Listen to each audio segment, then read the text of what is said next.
कोई कृष्ण बनता है, कोई सुदामा बनता है। ये सब खेल,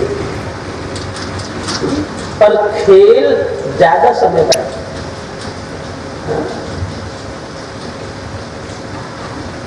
तुम्हारी पिक्चर शायद 2-3 घंटे की होती होगी, परमात्मा के लिए भी ये बस थोड़ी देर का खेल है। ये बात बुद्धि में बैठ गई तो बस आप सुखी हो जाओगे। क्या खेल है? कोई लड़का सुदामा बन के आया, गरीब बन के आया, वो भी खेल है। कोई लड़का कृष्ण बन के आया मंच पे, वो भी खेल है। इसलिए ज्यादा परेशान मत होना। गरीब हो ये भी खेल है, अमीर हो ये भी खेल है। खेल रहेगा थोड़े। जब तुम ही नहीं रहोगे, जब तुम ही नहीं रहोगे तो खेल कहां से रहेगा? इसलिए ज्यादा परेशान मत हो। गरीबी और अमीरी दोनों खेल है, ये रहेगा नहीं। रोज भजन किया करो, भगवान का नाम स्मरण किया करो, कोई मंत्र जप किया करो, भगवान की सेवा किया करो। तुम्हारी गुरुदेव ने जो तुमको रास्ता बताया हो उस रास्ते से चला करो। ये खेल है, ये कुछ भी रहेगा नहीं। और फिर भी यदि आपको ऐसा लगता हो, अच्छा नहीं लगता हो खेल, तो इसके लिए तो एकांत में फिर भगवान से ही प्रार्थना करो। क्या? हे प्रभु, ये संसार आपका खेल है, पर गोविंद आपके खेल में हमें ये डर है कि हम खिलौनाओं की कहीं दुर्गति न हो जाए। आपके खेल में कहीं हमारा खेल न बिगड़ जाए, आपके खेल में कहीं हमारा खेल न बिगड़ जाए। गोविंद, आप हमारी ऊपर कृपा करें। आप हमको खेल का विषय नहीं, आप हमको कृपा का विषय बनाओ। जो रोज सच्चे हृदय से भगवान से प्रार्थना करता है, फिर भगवान उसके साथ खेलना बंद कर देते हैं और उसी का मुक्ति, कृपा। बच्चे का खेलते खेलते मन भर गया, बच्चे ने खिलौना उठा के, माँ बाप ने खिलौना उठा के अलमारी में रख दिया, मुक्ति। बस यही मुक्ति की परिभाषा। आप सब भगवान के खिलौने हो।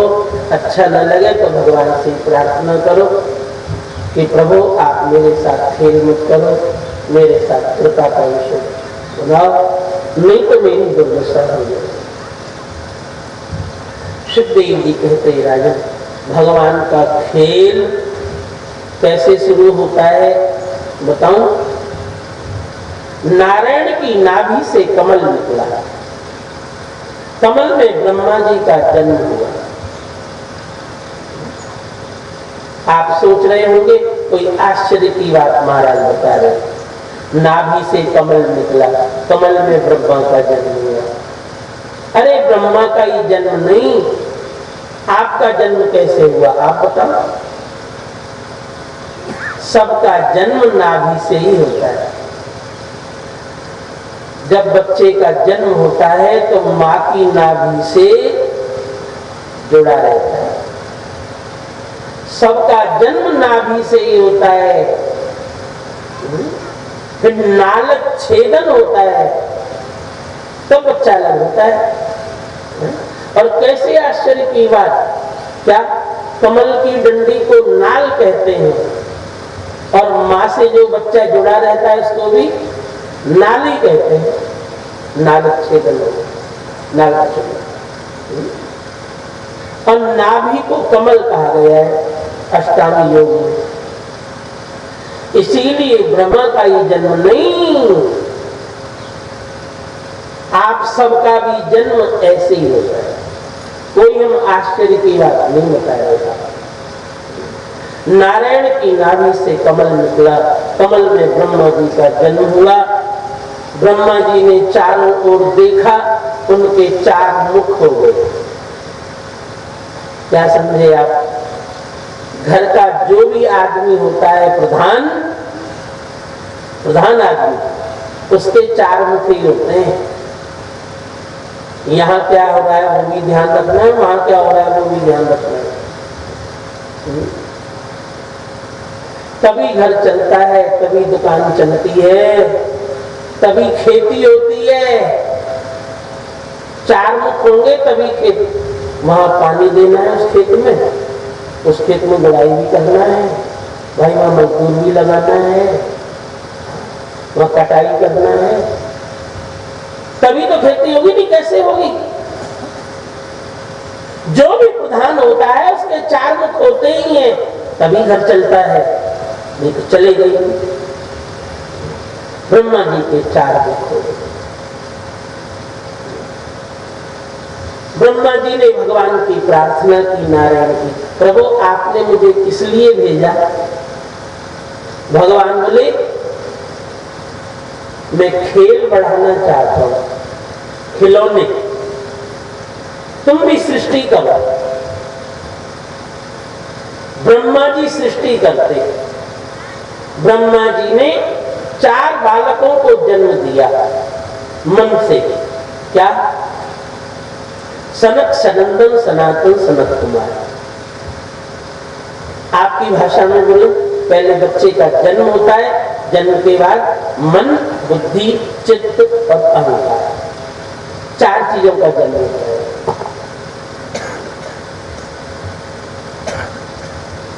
चारों बालक ब्रह्मा जी ने कहा, भगवान ने कहा है सृष्टि करो। चारों बालक बोले ब्रह्मा जी ने आपसे कहा है, भगवान ने आपसे कहा है,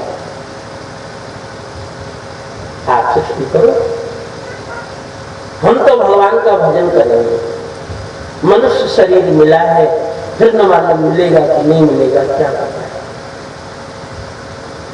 संसार के सब काम पशुओं के शरीर से हो जाएंगे। खाना, पीना, सोना, बाल बच्चे पैदा करना, काम करना, पशुओं के शरीर से सब काम हो सकते हैं, पर पशुओं के शरीर से भगवान का भजन नहीं हो सकता, भक्ति नहीं हो सकती। हम तो भगवान का भजन करेंगे। चारों बालक भजन करने के लिए तपलोक में चले गए। 7 लोक हैं, सत्यलोक में ब्रह्मा रहते हैं, सतलोक में, फिर सनक, सनंदन, सनातन, तपलोक में रहते हैं। ब्रह्मा जी को थोड़ा क्रोध आया, जब बेटा बाप की बात न माने तो बाप को गुस्सा आती है, क्रोध आता है। ब्रह्मा जी को क्रोध आया। 4 लड़के बाबा जी हो गए, कोई एक भी काम करना। ब्रह्मा जी की दोनों आंखें लाल हुई, भक्ति लाल हुई, क्रोध। और ब्रह्मा जी की दोनों भ्रुकुटियों के बीच में से एक बालक पैदा हुआ जिसका नाम पड़ा रुद्र। रुद्र नाम क्यों पड़ा? सबसे पहले रोया, इसीलिए इसका नाम रुद्र पड़ा। अभी तक कोई रोया नहीं था, ब्रह्मा, सनकादिक, नारायण, कोई रोया नहीं था। ये सबसे पहले रोया, इसलिए इसका नाम पड़ा रुद्र। रोदनाथ, रोद मित्या। ब्रह्मा जी ने इसको चुप करने के लिए 11 नाम रखे, शिव, शंकर, शंभु इत्यादि 11 नाम रखे इसके। जैसे छोटा बच्चा रो रहा हो तो माँ कितने नाम रखती है? लाला हो, चटूजा, मुन्ना हो, चटूजा, बाबू हो, चटूजा, बेटा चुप हो जा, पुत्र चुप हो जा। मालूम क्या कहते हैं? इसी तरह ब्रह्मा जी ने इसके 11 नाम रखे, वही एकादश रुद्र कहलाए। 11 रुद्र। इनमें जो शंकर जी नाम के रुद्र थे, शंकर जी ने ब्रह्मा जी से कहा, आप बूढ़े बड़े हो, चुपचाप बैठो, कोई बात नहीं, अब आपका काम मैं करूंगा, सृष्टि मैं करूंगा। ब्रह्मा जी तो खुश हो गए, एक लड़का तो लायक निकला जो बाप का काम संभालेगा। ब्रह्मा जी खुश हो गए, ठीक है सृष्टि करो। शंकर जी ने सृष्टि करना शुरू किया। भूत, प्रेत, जिन्द, पिशाच, डाकनी, शाकनी, महाशाकनी, भूत प्रेतों की सृष्टि। किसी का तो पेट में ही मुंह, किसी की पीठ पे आंखें, किसी का सिर ही दौड़ रहा है, कोई बिना सिर के ही दौड़ रहा है, किसी के पैर ही पैर, किसी के हाथ ही हाथ, भूत प्रेतों की सृष्टि। ब्रह्मा जी ने कहा, ये क्या बनाया? ऐसी कहीं सृष्टि होती है? किसी का पेट में मुंह, किसी की पीठ पे आंखें, किसी का सिर दौड़ रहा है, किसी के हाथ ही हाथ, पैर ही पैर, ये क्या है? ऐसी कोई सृष्टि होती है? बंद करो काम।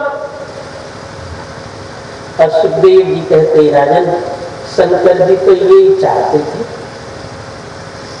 किसी काम से पीछा छुड़ाना हो तो बिगाड़ना शुरू कर दे, लोग अपने आप ही कह देंगे भैया तू रहने दे, देख लिया तेरा काम। शंकर जी तो यही चाहते थे। ब्रह्मा जी ने कहा, देख ली तुम्हारी सृष्टि, जाओ तुम तो भजन करो। शंकर जी तो यही चाह रहे थे अंदर से। शंकर जी कैलाश पे जाने लगे। ब्रह्मा जी ने कहा, सुनो आप तो चल दिए कैलाश पे, और ये जो तुमने बनाए हैं पीछे से झगड़ा करेंगे, साथी लेके जाओ। शंकर जी ने भूत प्रेतों से कहा, सब मेरे साथ चलो, यहां रहोगे तो ये बूढ़ा डांटता ही रहेगा, चलो मेरे साथ। और जितने भूत प्रेत थे सब शंकर जी के साथ लग गए। शंकर जी का नाम पड़ा भूतनाथ। भूतनाथ, सब भूत प्रेत इनके साथ लग गए। सब भूत प्रेत बोले शंकर जी से, बाबा हम कहाँ रहेंगे? शंकर जी ने कहा, चले आओ मेरे पीछे, बस ऐसी जगह बताऊंगा जहां कोई डांटने वाला पहुंचे ही नहीं। यहां रहोगे तो बूढ़ा ब्रह्मा डांटता रहेगा, चारों ओर देखता है, चार मुखों से छुपोगे तो हो नहीं, डांटता रहेगा।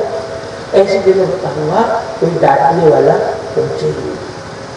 शंकर जी सब भूत प्रेतों को लेके स्मशान, मरघट में पहुंच गए। स्मशान में शंकर जी ने कहा, प्रेम से नाचो, खूब कूदो, खूब गाओ, यहां कोई डांटने वाला आएगा ही नहीं। यहां जो भी आएगा बहुत जरूरी काम से ही आएगा, बहुत जरूरी काम से आएगा, और अपना काम करके फटाफट जाएगा, फालतू कोई रुकेगा भी नहीं। सब भूत प्रेतों का वास स्मशान में हो गया। स्मशाने सा क्रीड़ा। शंकर जी का खूब नाचा। सुखदेव जी कहते, राजन ब्रह्मा जी ने सोचा मैं अकेले अकेले कब तक सृष्टि करूंगा। ब्रह्मा जी ने 10 ऋषियों को जन्म दिया। ऋषियों का नाम था मरीचि, अत्रि, अंगिरा, पुलस्त, पुलह, कृतु, भृगु, वशिष्ठ, दक्ष और नारद। 10 ऋषियों को जन्म दिया।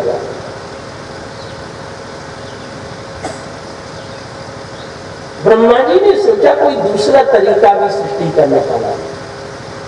ब्रह्मा जी ने अपने दाहिने शरीर से पुरुष पैदा किया जिसका नाम पड़ा मनु, और बाएं शरीर से एक स्त्री पैदा की जिसका नाम था शतरूपा। स्त्री और पुरुष का जोड़ा अब निकला। मनु और शतरूपा ने ब्रह्मा जी से पूछा हम क्या करें? ब्रह्मा जी ने कहा सृष्टि करो। कहां पर? भूलोक में। अभी तक ब्रह्मा जी की सृष्टि हो रही थी सत्यलोक में। ब्रह्मा जी ने कहा भूलोक में सृष्टि करो। मनु और शतरूपा धरती पे आने लगे, पर जहां देखो पानी ही पानी, धरती का तो पता ही नहीं। मनु और शतरूपा ने ब्रह्मा जी से कहा ब्रह्मा जी धरती का तो पता ही नहीं है, पानी पानी। जब आधार ही नहीं होगा तो वस्तु रखी कैसे जाएगी? पृथ्वी का तो पता ही नहीं है। ब्रह्मा जी भी सोच में पड़ गए। भगवान ने 5 तत्व बनाए थे पहले, पृथ्वी जल तेज वायु आकाश। द्यावा भूमि जनयन देव एकः। भगवान ने पृथ्वी तत्व बनाया था, कहां गया? ब्रह्मा जी भी सोच में पड़ गए, पृथ्वी तत्व कहां गया? परीक्षित जी ने पूछा गुरुदेव पृथ्वी तत्व क्या हुआ? सुखदेव जी कहते राजन तुम्हारी सुनने की इच्छा है तो बहुत अच्छी तरह सुनो। पृथ्वी तत्व कहां गया? एक हिरण्याक्ष नाम का दैत्य पूरी पृथ्वी को चटाई की तरह लपेट करके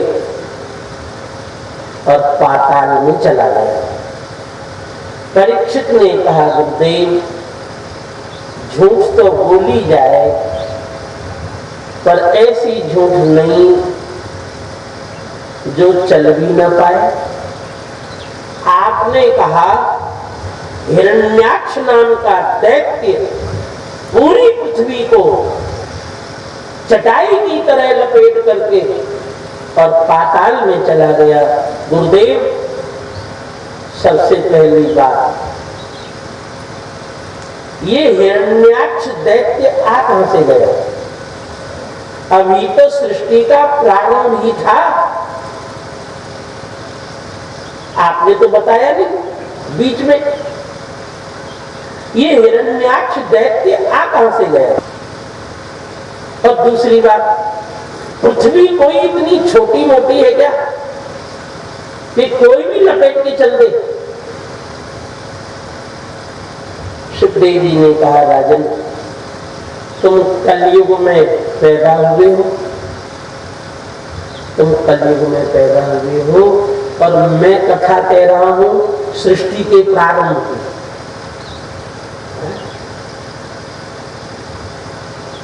60 हजार वर्ष तक तो ऋषि तप करते थे। मैं उस समय की कथा कह रहा हूं। हिरण्याक्ष नाम का दैत्य पूरी पृथ्वी को चटाई की तरह लपेट करके और पाताल में चला गया। परीक्षित ने कहा गुरुदेव ये हिरण्याक्ष आ कहां से गया? आपने तो पहले कभी बताया नहीं। सुखदेव जी कहते राजन बहुत अच्छी तरह सुनो, तुम्हारी सुनने की इच्छा है। अभी मैंने 10 ऋषियों का नाम लिया था। ब्रह्मा जी से 10 ऋषि पैदा हुए, मरीचि, अत्रि, अंगिरा, पुलस्त, पुलह, कृतु, भृगु, वशिष्ठ, दक्ष और नारद। इन 10 ऋषियों में जो मरीच नाम के ऋषि थे, मरीच ऋषि से कश्यप ऋषि का जन्म हुआ। कश्यप ऋषि की 2 पत्नियां प्रधान थी, दिति और अदिति। दिति से दैत्य हुए और अदिति से देवता बने। और सुखदेव जी कहते राजन बहुत ध्यान से सुनो, दिति नाम की पत्नी उसने कश्यप ऋषि का वस्त्र पकड़ लिया, आप मुझे रति दान दो, काम दान दो। कश्यप ऋषि ने बहुत समझाया, दिति सूर्य अस्त के समय भोगों में लिप्त नहीं होना चाहिए। कश्यप ऋषि ने बहुत समझाया, पर दिति को बात समझ में आई नहीं। कश्यप ऋषि ने दिति को रति दान दिया, काम दान दिया। थोड़ी देर के बाद जब दिति की बुद्धि शुद्ध हुई तब कश्यप ऋषि से क्षमा मांगने लगे, आप मुझे क्षमा कर दो, मैंने आपसे जिद की।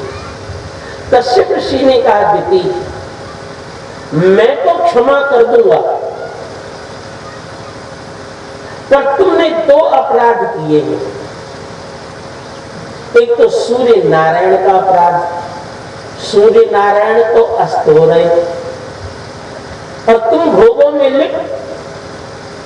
कोई तो तुम्हारे घर से जा रहा हो मेहमान,